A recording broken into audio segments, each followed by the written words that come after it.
జై హనుమాన్. అందరికీ నమస్కారం అండి. ఈ రోజు వీడియోలో మనకి 2025వ సంవత్సరంలో ఏప్రిల్ 12వ తేదీ శనివారం రోజున చిన్న హనుమత్ జయంతి అంటే హనుమత్ విజయోత్సాహం పండుగనైతే జరుపుకుంటామండి. ఈ రోజున ప్రతి దేవాలయాలలో హనుమంతునికి ప్రత్యేకంగా పూజలు అనేటివి జరిపిస్తూ ఉంటారు.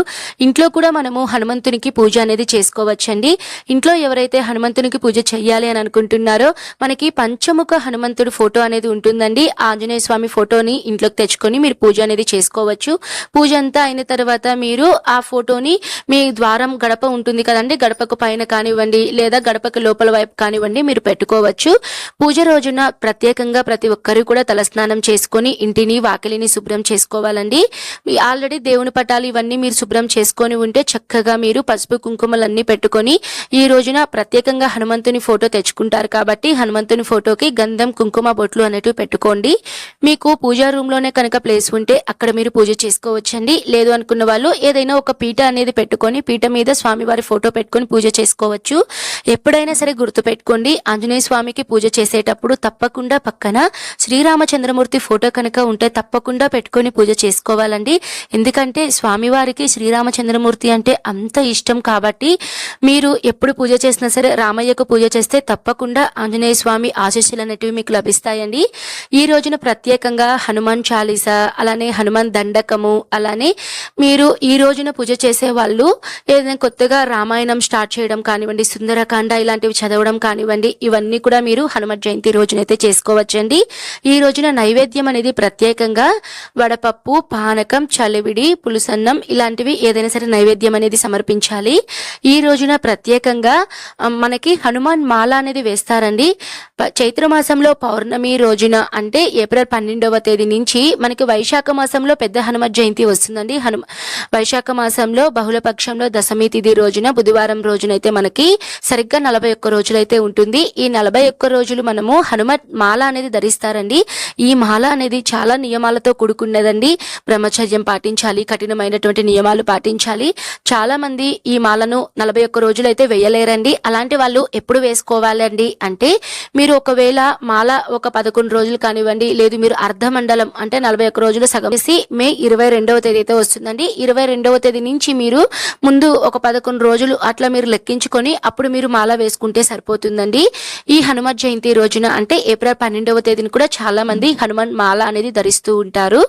ఈ రోజున ప్రత్యేకంగా స్వామివారి అనుగ్రహం కోసం మీ జాతకంలో ఏదైనా దోషాలు ఉంటే అంటే నవగ్రహ దోషాలు కానీ ముఖ్యంగా రాహు దోషం అలానే శని దోషం, ఏలినాటి శని ఇలాంటి దోషాలు ఉన్నప్పుడు హనుమత్ జయంతి రోజున హనుమంతునికి తమలపాకులతో మాల కానీ లేదా మినపవడలతో గారెలతో మాల అనేది తప్పకుండా వేస్తారండి. హనుమత్ జయంతి రోజున ప్రత్యేకంగా హనుమంతునికి తమలపాకులతో పూజ అనేది చేస్తారండి.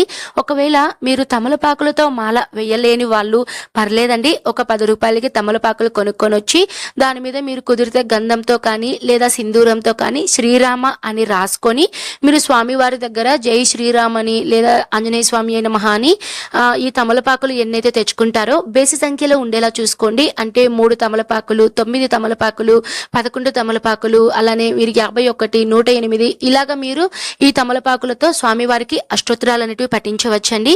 అష్టోత్తరాలు తెలియని వాళ్ళు హనుమంతుని యొక్క చాలీస అలానే హనుమంతుని యొక్క దండకం ఇవన్నీ కూడా మీరు పఠిస్తూ తమలపాకులతో పూజ అనేది చేస్తారండి.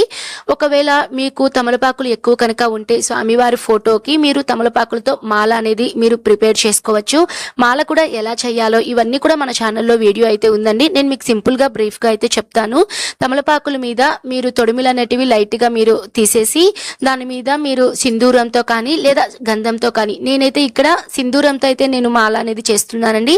సింధూరంతో శ్రీరామ అని రాసి నేను ఒక 9 తమలపాకులు లేదా 11 తమలపాకులు అనేటివి తీసుకొని మనం సూది దారంతో ఒక తెల్లటి దారంకి పసుపు అనేది రాసి మనం దాని మీద ఈ తమలపాకులను కుట్టుకొని మాలలాగైతే చేసుకోవాలండి.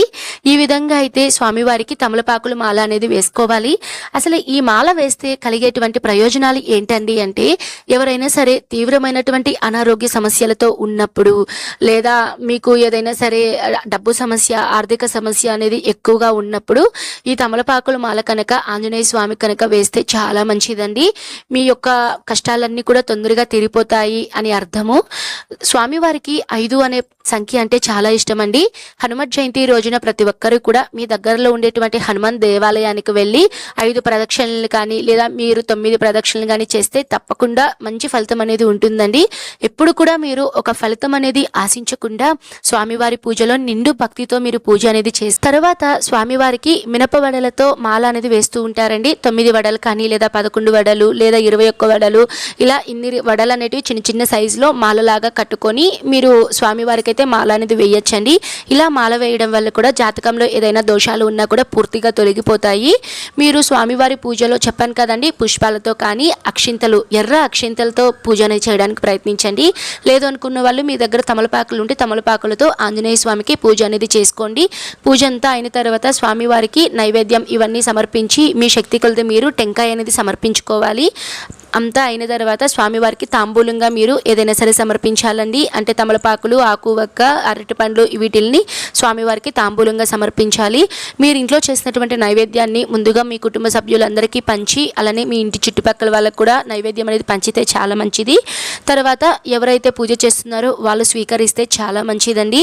ఇదండి ముఖ్యంగా మనము హనుమత్ జయంతి రోజున చేయవలసినటువంటి పనులు, పూజా విధానం, నియమాలు, నైవేద్యం అన్నీ కూడా క్లియర్గా తెలియజేశానండి. మీకు ఎటువంటి డౌట్స్ ఉన్నా సరే నాకు అడగండి, కామెంట్ చేయండి, ప్రతి ఒక్కరికి రిప్లై అనేది ఇస్తాను.